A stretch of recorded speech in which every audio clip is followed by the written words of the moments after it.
सूरज ढल गया। धूल भरी सड़क पर लंबी और पतली परछाइयां फैल गईं। धुंधली रोशनी से एक अकेली आकृति उभरी। अजनबी आत्मविश्वास से भरा हुआ था। उसका गहरा नीला लबादा शाम की हवा में हल्के से लहरा रहा था। चौड़ी किनार वाली टोपी ने उसके चेहरे को ढक रखा था। वह अजीब सी फुर्ती से चल रहा था। हर कदम सोचा समझा, नप्पा तुला लग रहा था। दरवाजों पर जमा हुए लोग उसे पास आते देख रहे थे। शराबखाना शाम की आम भीड़ से गुलजार था।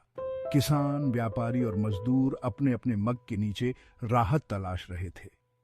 हवा में शराब और लकड़ी के धुएं की गंध फैली हुई थी। अजनबी प्रवेश द्वार पर रुक गया। उसका आना किसी से नहीं छुपा।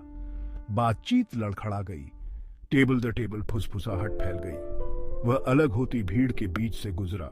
उसकी तेज और चुभती निगाहें कमरे में घूम रही थीं। जैसे ही वह बार पर पहुंचा, सन्नाटा छा गया। कुछ पियोगे अजनबी? बार वाला, गाल पर निशान वाला एक हट्टा कट्टा आदमी आगे झुक गया। उसकी आवाज में धीमी गड़गड़ाहट थी। पानी, अजनबी ने जवाब दिया। उसकी आवाज आश्चर्यजनक रूप से कोमल थी, लगभग मधुर। यह उसकी भव्य उपस्थिति से मेल नहीं खा रही थी। बार वाले ने अपनी भौहें उठाई। पानी? उसने अपनी आवाज में थोड़े से मनोरंजन के साथ दोहराया। आसपास के संरक्षक चकले। अजनबी ने उनकी उपेक्षा की। उसने दिया हुआ मग लिया और अपने होठों तक उठाया। उसकी निगाहें भीड़ से हटी नहीं। मधुशाला में तनाव बढ़ गया। नगरवासी अजनबी को उत्सुकता और संदेह के मिश्रण से देख रहे थे। उसकी खामोशी ने उनकी बेचैनी को बढ़ा दिया। एक कर्कश आवाज ने सन्नाटे को तोड़ा। तुम शहर में नए हो मिस्टर? एक लंबा चौड़ा आदमी जिसका चेहरा शराब से लाल था, बार के पास आ गया था। अजनबी धीरे से मुड़ा। उसकी निगाहें बोलने वाले पर टिक गईं। अनकहे अर्थों से भरा एक पल खींच गया। शायद, अजनबी ने अंत में जवाब दिया। उसकी आवाज शांत, अटूट थी, लेकिन कुछ और भी चल रहा था, कुछ खतरनाक। लंबे चौड़े आदमी ने नाक फुला दी। शायद तुम बहुत आश्वस्त नहीं लग रहे हो। उसने अपने मग से एक घूंट लिया। उसकी निगाहें अजनबी पर टिकी हुई थी।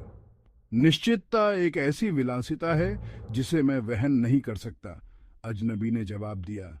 उसकी निगाहें कभी नहीं डिगी। जैसे तुम इतने निर्भीक होने का खर्च नहीं उठा सकते। लंबा चौड़ा आदमी सख्त हो गया। इसका क्या मतलब है? वह गुर्राया, अपने मग को काउंटर पर जोर से रखते हुए। अजनबी के चेहरे पर कुछ हिलोरे सी उठी। मनोरंजन का संकेत या कुछ और गहरा? बस इतना कि दिखावे धोखा दे सकते हैं, उसने धीरे से कहा। भाग 6, जादूगर की चुनौती।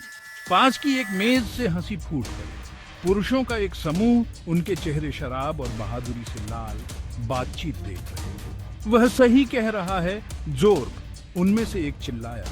तुम किसी ऐसे व्यक्ति से झगड़ा नहीं करना चाहोगे जिसे तुम नहीं जानते, खासकर इससे नहीं।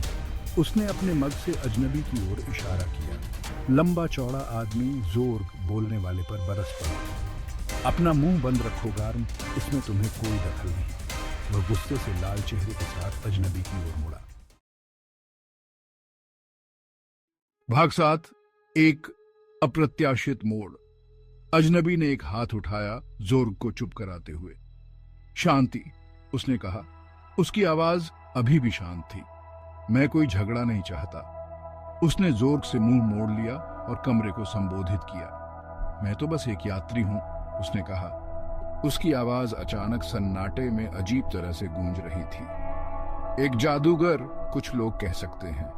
वह रुक गया, शब्दों को अंदर तक समा जाने दिया। प्रभाव तात्कालिक था। फुसफुसाहट फिर से शुरू हो गई, लेकिन अब वे डर से सराबोर थी। जादूगरों के साथ खिलवाड़ नहीं किया जाता था। भाग 8, मौन में प्रस्थान। अजनबी वापस बार वाले की ओर मुड़ा। उसने काउंटर पर एक चांदी का सिक्का रखा। पानी के लिए, उसने कहा।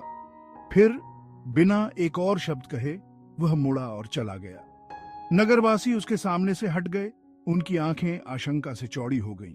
वह उनके बीच से एक प्रेत की तरह चला गया। उसका लबादा उसके पीछे लहरा रहा था। वह दरवाजे पर पहुंचा और रात में बाहर निकल गया। सन्नाटा एक लंबे समय तक रहा। फिर शराब खाने की आवाजें फिर से शुरू हुई, हालांकि दबी हुई। भाग 9। ठहरी हुई परछाइयां। अजनबी चला गया था, लेकिन उसकी उपस्थिति बनी रही, जैसे ठंडी रात में लकड़ी के धुएं की गंध। नगरवासी उसकी यात्रा के बारे में आने वाले हफ्तों तक बात करते रहे। वह कौन था? वह कहां से आया था? और उसके गूढ़ शब्दों का क्या अर्थ था? ये सवाल अनुत्तरित रहे, हवा में घूमते रहे जैसे धूल भरी आंधी जो खाली सड़क पर नाचती थी।